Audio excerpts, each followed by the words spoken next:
Boa noite a todos. O nosso estudo da noite de hoje será um reestudo do livro Evangelho segundo o Espiritismo. Nos coube falar sobre a introdução do Evangelho que foi nos dado por Allan Kardec. Mas lembremos que também essa semana nós tivemos uma comemoração importante. Duas comemorações, me permitem.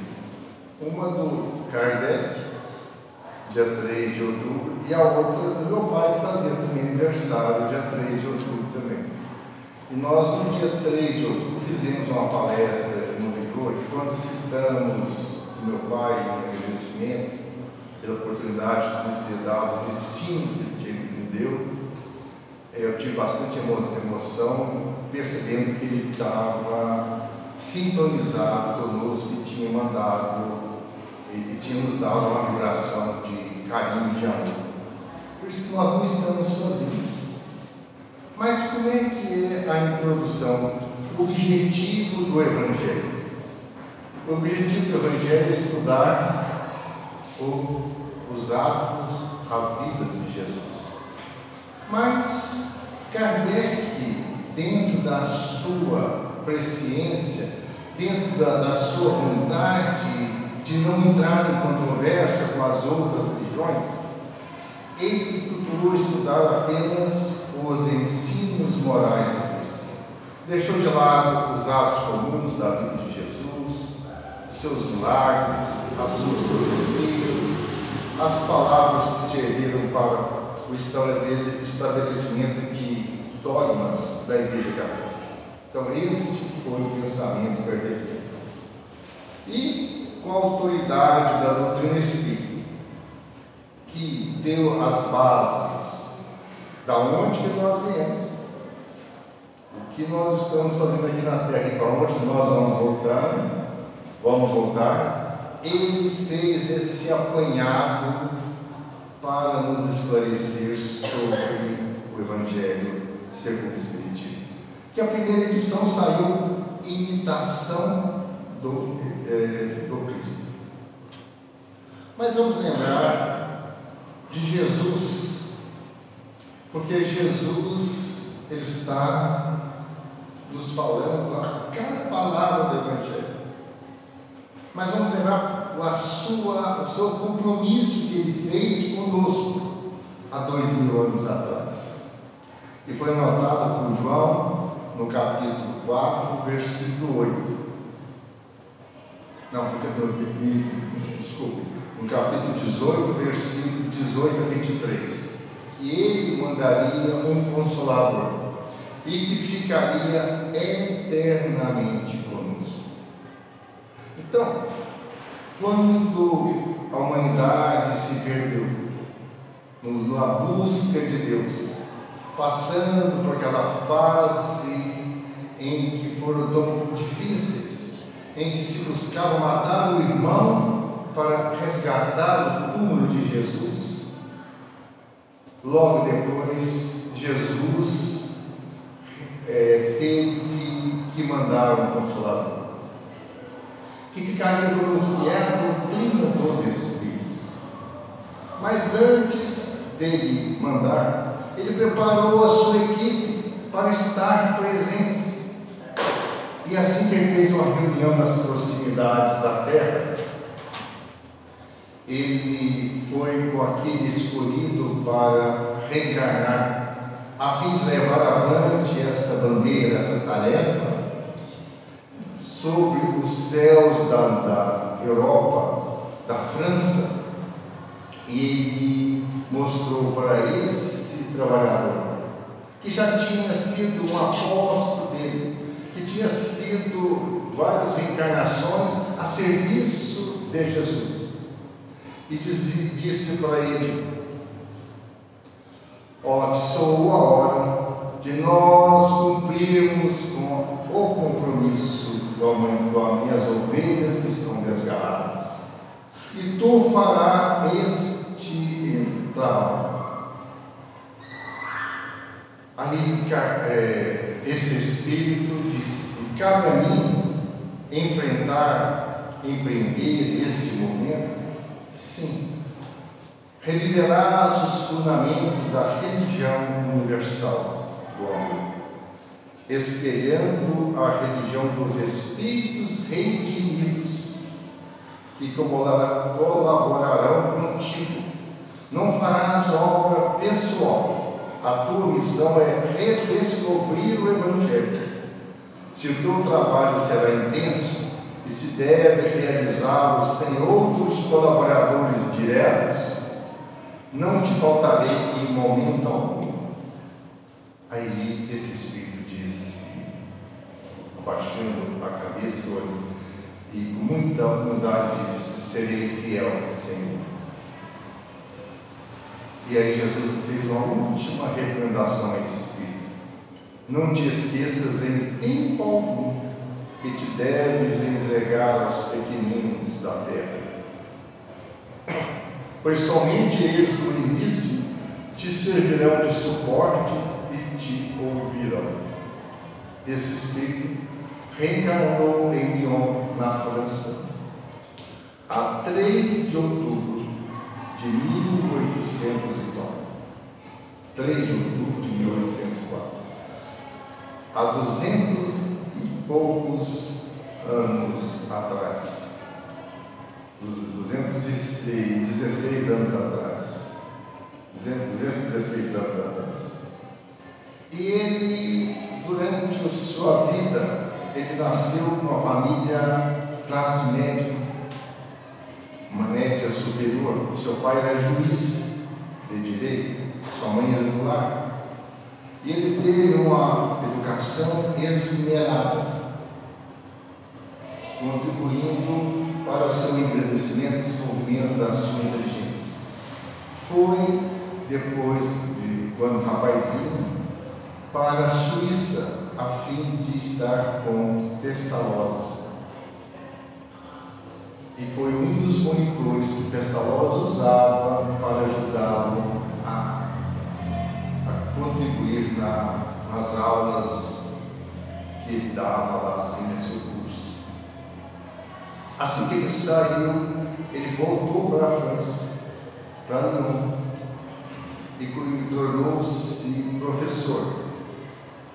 E como professor, ele foi pedagogo, foi filósofo, foi educador, foi gramático, foi linguístico, e escreveu 9 livros pedagógicos e complementares ao ensino do 2º grau.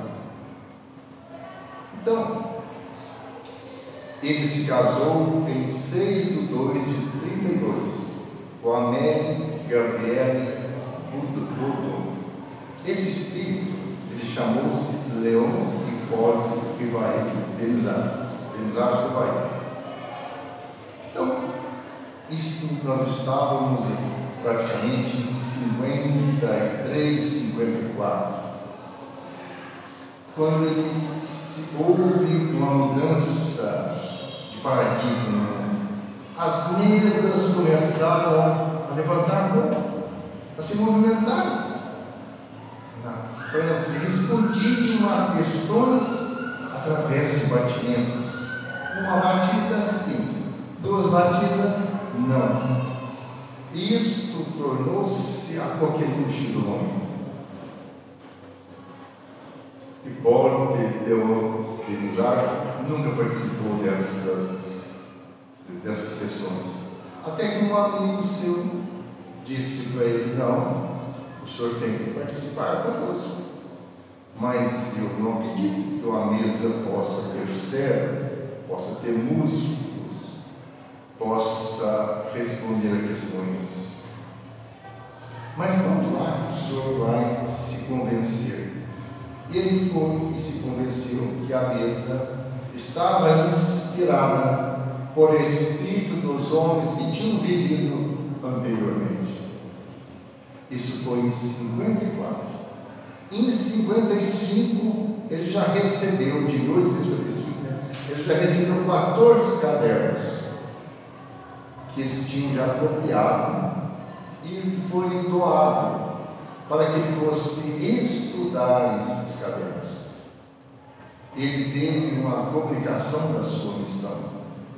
Um espírito familiar me disse que ele tinha esta missão de codificar, de analisar todas as respostas e trazer a lumen o trabalho dos espíritos redimidos, mostrando que o mundo não é um mundo material apenas, que além desse véu da matéria existe todo um campo espiritual e que todos nós fomos criados do mesmo jeito, simples e ignorantes, mas todos nós temos a mesma destinação: sermos espíritos perfeitos, puros no dia, para gozarmos da felicidade no seio divino e trabalharmos para a evolução daqueles que nos estão à nossa retaguarda.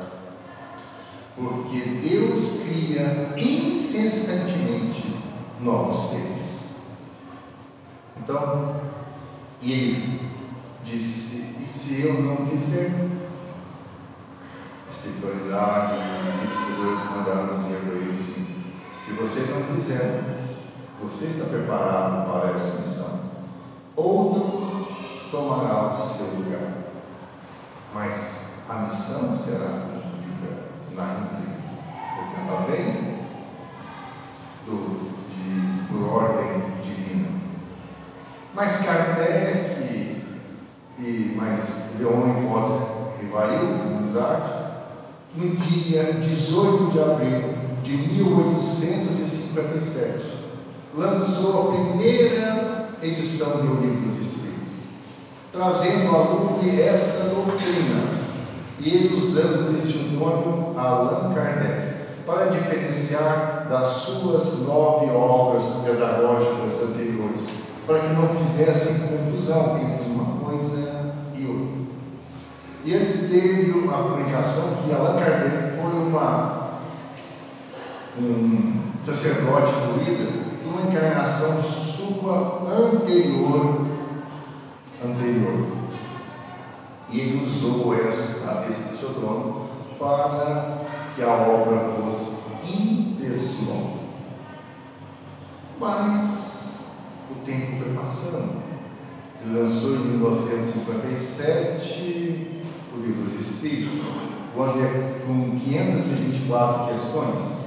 No ano seguinte, lançou a segunda edição, que é a que nós temos atualmente, com 1019 questões. Mas, 4 anos depois, em 1861, lançou o Livro dos Médiuns. Mas estava faltando alguma coisa. Era muita ciência, muita filosofia, mas faltava um aspecto religioso. Um dia, a doce Gabi entra no seu escritório. Ele estava com o pensamento longe, parece que estava em êxtase. E Gabi perguntou para ele: o que pensas, meu amor? Ele, voltando a si, respondeu para ela: melhor seria que você me perguntasse o que eu vejo. Que seja, então, Leon, me diga o que você vê. Ah, Gabi, eu vejo um monte, e na base do monte, mães com os filhos enfermos, tentando subir esse monte. Eu vejo também soldados romanos depositando as armas ao pé do monte. Eu vejo homens desiludidos pela fortuna, também largando as suas dificuldades no pé do monte, porque o dinheiro nunca foi solução completa dos nossos problemas, e subindo o monte. Eu vejo também escravos compreendendo com outras pessoas e subindo o monte.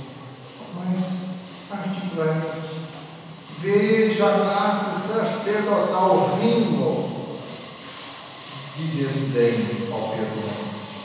Assim que ele sobe ao monte, um vulto se levanta. É Jesus que, de braços abertos, repete as bem-aventuranças. Bem-aventurados os pobres de espíritos, porque é deles o reino do céu. Bem-aventurados que choram, porque serão consolados.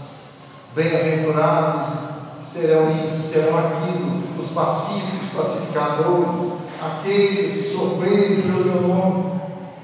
É isto, Gabi, é todo o conteúdo do livro que eu estou escrevendo. Era o livro que ele estava para lançar. O Evangelho segundo o Espiritismo. Isto em 1864. Em 1865 lança O Céu e o Inferno. Em 1868, um ano antes do seu desencarne, a Gênesis. Mas ele escreveu também mais 5 livros complementares à doutrina espírita. O que é o Espiritismo, Desobsessão, Principiante Espírita, fez um apanhado durante todos os meses sobre a Revista Espírita e deixou a obras póstumas.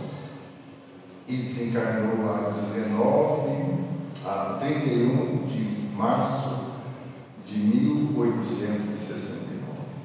Mas ele fez um compromisso que voltaria para complementar a doutrina dos Espíritos e que está em mãos póstumas. Mais ou menos 40 anos depois, ele voltaria para complementar a doutrina dos Espíritos. Mas nós ficamos pensando, Kardec encontrou muita facilidade, os Espíritos todos estavam ajudando ele. Ledo engano. Ele tinha que ler, reler, reescrever cada texto. Nenhuma palavra ficou fora de contexto, nenhuma vírgula fora de lugar.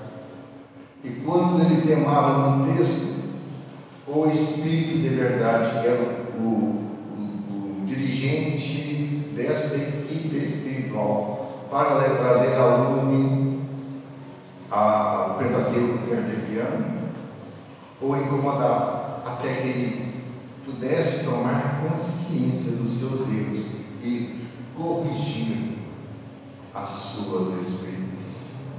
Então foi um trabalho de fôlego. Ele dormia apenas poucas horas, cerca de 2 horas por dia, tanto que ele desgastou a sua saúde prematuramente. E também a gente fica pensando pelas suas fotos que ele era sisudo, que era uma pessoa muito séria. Não. Na intimidade ele sabia concatenar as suas ideias, sabia brincar dentro de um padrão elevado, né?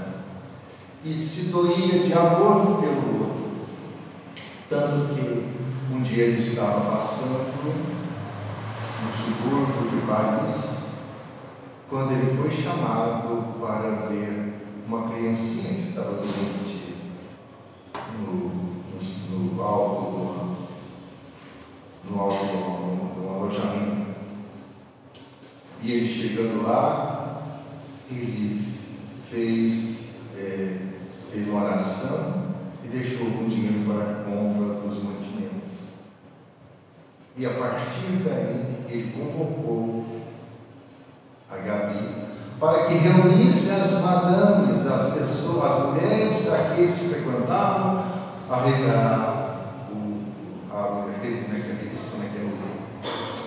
negócio espírita, para que pudessem trabalhar em benefício do mais necessitado, através de roupas, através de doações de cestas, a fim de minorar a fome e as necessidades. Kardec assim que desencarnou, ainda estava sendo velado, quando ele deu através de uma médium presente, reafirmando que a vida continua, que tudo o que ele tinha escrito estava abonado, porque ele presenciava o desenrolar, o desdobrar da outra vida, assim que os seus olhos físicos se fecharam para a vida material.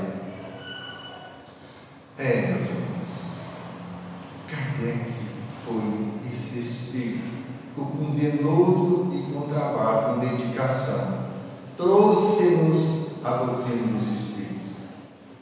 E se nós pensarmos bem, se nós estudarmos, se nós procurarmos alguma questão da nossa intuição pessoal, podem ter certeza, ela está respondida pelos Espíritos através das 1019 questões e outras 300 e tantas desdobradas pelos Espíritos. Não tem uma questão apenas que o ser humano, que a nossa capacidade intelectual e racional possa fazer e que já não foram respondidas pelos Espíritos. Mas o que nós devemos entender por Espírito? Que é Jesus de volta. Jesus, quando estava entre nós, ele procurou dar condições aos seus apóstolos para que trabalhassem o seu íntimo, a fim de poderem cada vez mais iluminarem-se para iluminar o outro. Nós temos dois exemplos díspares: Judas e Simão Pedro. Judas, que foi aquele que traiu Cristo, ele teve muitas chances de mudança. Na última ceia, Jesus reafirmou na frente de todos que ele iria trair. Aquele que botar comigo a mão no prato, esse irá me trair. E ele sabia que Jesus estava falando sobre ele. Ainda quando ele foi levar os guardas para o prender, Jesus ainda perguntou, dando a segunda chance para ele, para a mudança: amigo, aqui vens. E ele continuou o seu plano de que o reino de Deus teria que ser feito exteriormente, não interiormente. Essa busca tinha que ser externa só. Por isso que ele achava Jesus muito bonzinho e sem capacidade para assumir a postura de chefe do reino. E ele queria fazer um acordo com os sacerdotes, que fez esse acordo para que Jesus fosse preso e houvesse uma rebelião e que os romanos fossem expulsos. E ele tiraria Jesus da cadeia e o recolocaria como dirigente deste reino de Deus na face da terra. Como ele viu que não deu certo, ele disse: Pedro, Simão Pedro, Jesus perguntou para ele 3 vezes: Simão, tu me amas? E por 3 vezes ele disse: claro que você sabe que eu te amo, apacenta-me as ovelhas. Mas por 3 vezes depois, quando Jesus foi preso, ele o negou e se arrependeu amargamente. Mas ele não teve a mesma postura de Judas, que saiu da vida através da maior covardia que podemos fazer, que é o suicídio. Ele se redimiu e, depois de trabalhar intensamente o seu íntimo, a sua sombra já emitia vibrações de amor. E as pessoas se curavam quando se postavam à sombra de Simão Pedro no passado. Quando ele foi crucificado, Simão Pedro foi crucificado, ele pediu para ser crucificado de cabeça para baixo, no ombro. ainda estava demorando a morrer, e um soldado romano, Sertório Aniceto, que tinha que ficar tomando conta deste crucificado, pegou uma pedra e jogou na cabeça de Simão, para que apressara a morte dele. E assim que Simão desencarnou, foi levado aos planos espirituais para refazimento, e após um período, Jesus convidou para voltarem à arena material, a fim de consolarem aqueles primeiros cristãos que iam ser martirizados também, mortos nas arenas romanas. E aí, quando estavam lá, Jesus disse para eles assim, para Simão: Simão, você está sendo chamado. Ele disse: quem, Senhor? Vá até o seu túmulo, que lá tem uma pessoa chamando. Era Sertório Aniceto, com os filhinhos mirrados no braço, que orava a Simão, arrependido do seu ato, tinha se tornado cristão, e pedia que Simão curasse o seu filho. E Simão, já em espírito, alçou aos céus o seu pedido, e de imediato aquela criança mirrada foi salva, voltou a recuperar aos braços do Pai para ser levado à sua casa. Então nós vemos dois exemplos de atitudes diferentes perante os ensinos do Cristo. Também temos um outro exemplo, quando Jesus visitou em Betânia Lázaro, as duas irmãs Marta e Maria. Aí Maria ouvindo Jesus e Marta atarefada tentando resolver as dificuldades para o atendimento aos convidados. E aí Marta foi reclamar para Jesus: Senhor, fale para Maria me ajudar, eu estou atarefada. E aí Jesus deu aquela célebre lição: Marta, Marta, estás ansiosa e afadigada com muitas coisas, mas uma só é necessária. E Maria escolheu a boa parte, a qual não lhe será tirada. Lucas capítulo 10, versículo 38 a 42. Nós temos muito de Marta e de Maria em nossas vidas, mas tem o Evangelho de Jesus que nos recomenda que nós devemos servir o outro.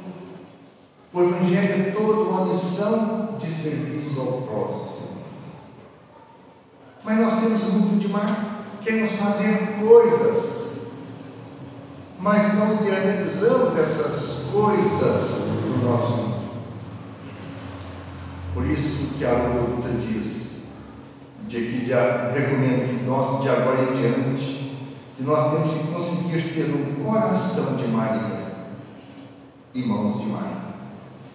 Então o Evangelho é esse elucidado, para que nós possamos, nos exemplos de Cristo, que é o nosso modelo e guia, de acordo com a questão 625 do Livro dos Espíritos, aprendermos a convivermos fraternalmente uns dos outros, porque somos todos filhos do mesmo Pai, todos temos na mesmo barco, o barco da vida, a caminho da perfeição. Mas apressaremos o passo de acordo com a nossa capacidade de serviço, de servir ao outro. Jesus, quando esteve entre nós, ele disse que não veio para ser servido, mas para servir.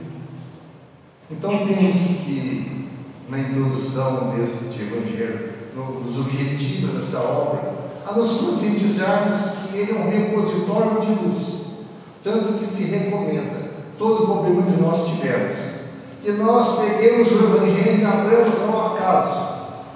Por certo, a resposta aos nossos problemas estará na página a ser lida. Por isso que tem que ser livro de bolso, livro de cabeceira, para que possamos mudar o nosso mundo.